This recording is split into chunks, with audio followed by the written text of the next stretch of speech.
Guys, welcome back to my channel. And magluluto tayo ng pancit for today's video. So bali gisa muna natin ang ating gulay. So bali nagisa tayo ng garlic, onions. And ayan, isunod na natin ang ating gulay. So bago ang lahat, ina-fry natin muna ang ating prawns, pang-sahog namin yung kunti para hindi siya ma-overcook. Ayan. Tapos i-dish out natin. Okay? So, ayan. Ipa-fry muna natin ang ating gulay. And then dish out na ulit natin ang ating gulay. Ayan. Para hindi din ma-overcook. Okay? Ayan guys. Ganyan lang ang way ko pag nagluto ng pansit. O, diba guys?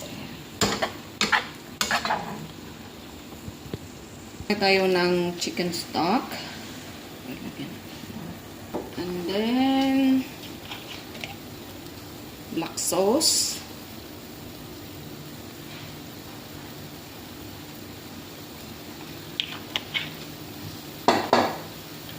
Soya sauce. A bit of how to say, what is this? Oyster sauce. Ayan, nalimutan ko ng oyster sauce.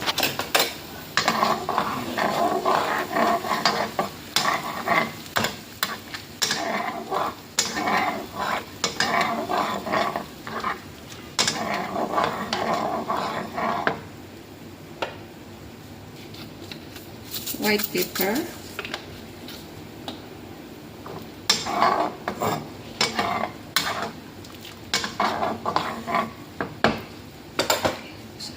So, ayan guys. Ilagay na natin ang ating bacon or pancit.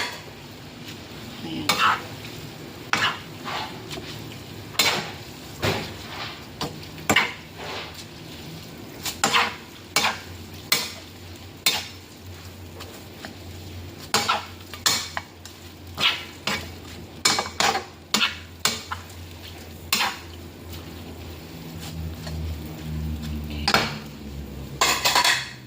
Ayan guys, lagay na natin ang ating vegetables. Ayan.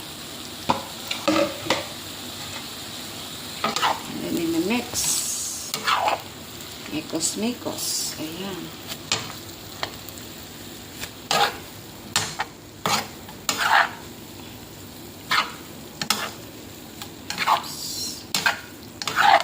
Ayan guys.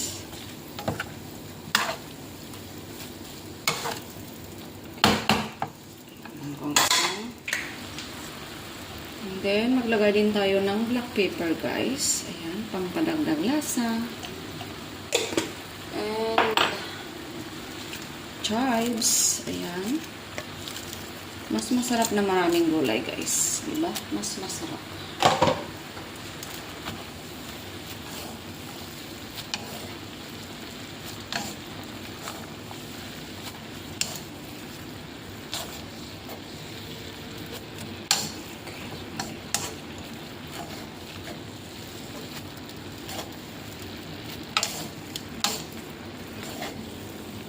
Gumamit kayo ng dalawang chopsticks para mas easy nyong i-mix ng mabuti.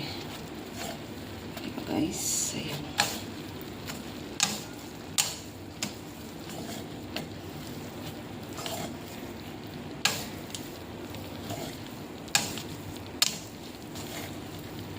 Ayan guys, ilagay na natin ang ating ilang pirasong hipon. Ayan, okay na yan. Hindi naman kami gaano masyado sa hipon. So, konti lang. You know, pangpalasa lang. Ayan, konti lang. Ilang peraso lang yan, guys. Ang sahog ng aming bihon. Konti lang. Ayan, diba? Super yummy na yan, guys. Super, super yummy. Diba? Ayan. Okay. Guys, okay na. Ready na ang ating pancit. So, thank you so much for watching everyone. And we'll see you for my next cooking vlog. Thank you guys. Bye. Okay.